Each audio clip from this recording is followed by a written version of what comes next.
Bloomberg Audio Studios. Podcasts, radio, news. This is Bloomberg Businessweek. Insight from the reporters and editors who bring you America's most trusted business magazine, plus global business, finance, and tech news. The Bloomberg Businessweek podcast with Carol Massar and Tim Stenovec from Bloomberg Radio. Well, the share of black students in the incoming class at the Massachusetts Institute of Technology plummeted after the Supreme Court effectively banned considering race as a factor in undergraduate admissions last year. Matt, you really, you gotta look at this story. This is great for a setup with our next guest. I sent you the story. You did. That's what I said. I was giving you credit. Oh, I thought you said I should look at the story. I was I sent you this. I think it's absolutely fascinating. Well, the university said, they put this out yesterday, the class of 2028 is 5% black, down from an average of 13% in recent years. The share of Hispanic students in the class is 11%, and that's down from 15%. I am sure. Well, the share of Asian students is now 47%, and it was 42%. So on the one hand, right, it's to their detriment, this new class, that they won't have as much representation from black people or from Hispanic people. On the other hand, you think, what happened to the Asians before that weren't getting in? They're getting the test scores, so, I know. So, all right, let's see what our next guest has to say about this. I'm sure he's got some thoughts. Let's head to Atlanta and Ed Smith-Lewis. He's Senior Vice President of Strategy at UNCF, of course, the United Negro College Fund, and they support thousands of students and also HBCUs, close to 40 of them, historically black colleges and universities. Ed, great to have you here. We do believe you've got some thoughts on this. You hear those MIT statistics and you think what? When I hear those MIT statistics, I think, where's the opportunity in all of it? How do we start to sort of maybe reposition sort of the deficit or the change in the percentage of individuals that may or may not enroll in our MITs of the world, and start to think more intentionally about how do we create more robust institutions that compare to MIT, and such as not a conversation about who got into the Ivy League, but how is our higher education system really serving the needs of all of our students, regardless of which sort of medallion institution they may have gone to. How do we think about investing the resources of MIT and the opportunities that MIT provide, and really start developing those in the other spaces and places where our students have been enrolled? I mean, ideally, any higher education institution is going to want to have a diverse class that benefits everybody in the class, right? And you want it to be somewhat representative of the society in which you live. So if there's a deficit of black students or a deficit of Hispanic students, admissions is going to have to try and fix that. How can they fix it if they can't take, race or ethnicity into account? Race may be one indicator of whether or not a student has or has not had the right set of opportunities or scored the right test, or scored the right score on the right test. But the reality is, if we look at other differentiating factors like lived experience, where people are born, what high schools they've gone to, and really look at the institutional context around an individual's experience, you can likely get to some of the same results, without ever really having to say race. And while that's a good thing, How do you do it? Well, you do it by looking at what schools individuals go to, right? How about we move away from the idea that we're going to take the highest SAT score from the #1 prep school as an admission requirement and say, well, if we want diversity, let's ensure that we're pulling students from all the types of institutions, public high schools, private high schools, rural high schools, and you'll likely get to the same place if you diversify your geographic approach or your institutional type. So is this about looking at somebody who's maybe at a school system that isn't so great but did really well compared to their peers? Is that what you're talking about, or something else? Or just being much more diverse in terms of where you look for students? Well, I think it's where you look and what you're looking for. At present, we're putting a lot of energy into test scores, and we all know, or at least higher education knows, that test scores actually aren't an indicator of success. You can look at what other opportunities was the student engaged in based on his or her context. Now, is it great that you have a high test score and someone who played the piano in an orchestra? Perhaps, but maybe that student who came from a rural area where they didn't have access to the same types of opportunities, but led a student organization or participated in community service heavily, has the same type of tenacity and desire to grow and learn, maybe without the opportunities. And so what you're looking for is trying to right size expectations on outcomes with expectations or inputs or opportunities those individuals have had. So are you you're talking about the standardized testing? Is that in particular you're thinking is not a good thing?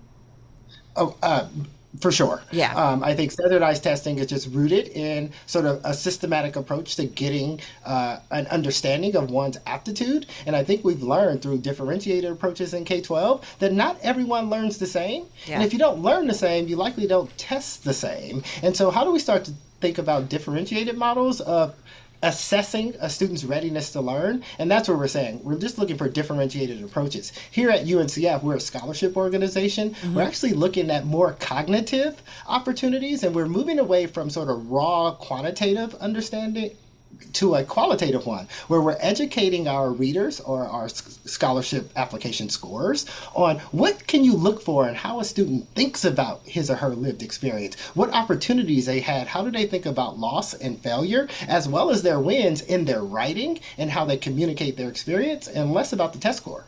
I know I went to some public school graduations in the Midwest this year, and I noticed that each of these schools with classes of 200 or 300 kids had one or two in the Ivy Leagues. Mm-hmm. And if you go to graduations here at, Nightingale Bamford School or collegiate, if you look at graduating classes at Deerfield or Andover, private schools, they're putting dozens of kids into the Ivy Leagues, and I think that's part of their admissions process, and maybe the Ivies need to rethink that. Ed, some of it, though, as I will also say, it's generational, families that legacies in a big way. Right. Well, I mean, if these Ivy League schools really want diversity, they're going to have to really rethink that admissions process, because you can't always take a dozen kids from the most expensive boarding schools in the country and then ignore all these private schools in flyover country. Ed, talk to us about ACCLAIM, Accelerated Learning in Asset Investment Management. You're working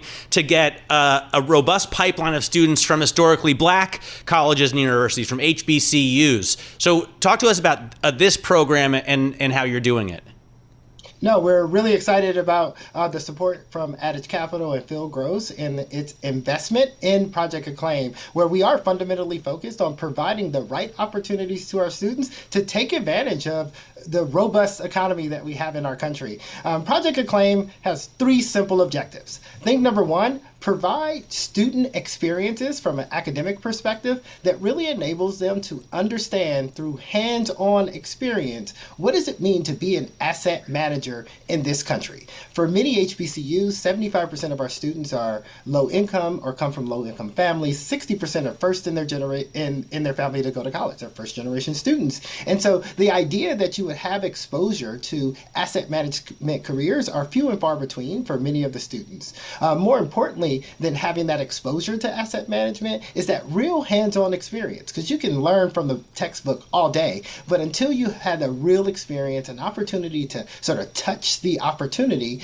we know that our students don't do as well with sort of being thrown into the deep end. And so the question becomes, how can we move upstream in the asset management pipeline and start to invest heavily in real experience? That's what Project ACCLAIM is set to do. It will invest $4 million into an investment fund that's managed by students on the campuses of Morehouse and Howard University in our pilot years. This real investment opportunity to understand what does it take to ensure the risk profile of your investments are appropriate, to do the due diligence necessary to make an investment, to track, monitor, and assess the progress against your portfolio is a real opportunity that's going to be provided to these institutions. And with the support of Adage Capital, an opportunity to scale that to many more HBCUs over time. We're excited about this program, not just because of that hands-on experience, but the approach we're taking to do it. UNCF is leveraging a shared fund approach where Howard students and Morehouse students will operate under the same approach to understand what can we do to build the capacity of our institutions to provide these kind of high relevant programs. And so it also has the potential to scale. Well, and I mean, the idea ultimately is to get them basically on Wall Street or in global Wall Street. I wonder if what I'm watching is, especially industrial companies in the Midwest, John Deere, a Harley Davidson, a Jack Daniels, are shying away from their DEI initiatives. But I feel like Wall Street and the American public still embraces these DEI initiatives. Is that what you're seeing as well?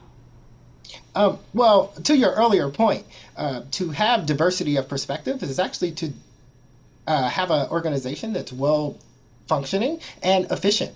As you might imagine, when it comes to investment, it's always knowing where is the puck going. And to have different perspectives sitting around the table means your due diligence is just better. And we've seen from minority asset managers, sometimes 1, 2, 3x outcomes compared to market rates. And that's just because sometimes you're asking a different question, which often leads to a different answer. And so that diversity of perspectives, we think, is a benefit to all companies, not just our asset management. Tons of research, right, over decades have pointed that out, the importance of diversity in the boardroom, diversity at a company. But having said that, as companies, I do wonder, Ed, as companies increasingly are rolling back their DEI plans and strategies, as Matt just pointed out, Harley Davidson, you had Jack Daniels maker Brown-Forman today. We had a story on it, Deere and Company. How does it make it more difficult for maybe what you're trying to do to get that pipeline that is more diverse, whether it's going into financial services or somewhere else? And we've just got about 45 seconds. No, it's always been a difficult struggle, to say the least. We are trying to close systemic gaps in opportunity within organizations. But the reality is, for those that are taking a step back at this moment, we're focusing our attention on those who are leaning in. Yeah. We fundamentally believe if we can find the coalition of the willing, prove the value, that it becomes a market differentiator, then those who may have stepped back for the moment might realize the business opportunity associated with this and come on board and eventually realize not only is it beneficial to the business, right, it's beneficial to inclusion generally in our country. All right. Well, listen, super good to get some time with you. I really appreciate it. Good luck with your pursuits there. Ed Smith Lewis, he's Senior VP of Strategy at the United Negro College Fund, joining us here on Bloomberg Business Week. This is the Bloomberg Business Week podcast, available on Apple, Spotify, and anywhere else you get your podcasts. Listen live weekday afternoons from 2 to 5 p.m. Eastern on Bloomberg.com, the iHeartRadio app, TuneIn, and the Bloomberg Business app. You can also watch us live every weekday on YouTube and always on the Bloomberg Terminal.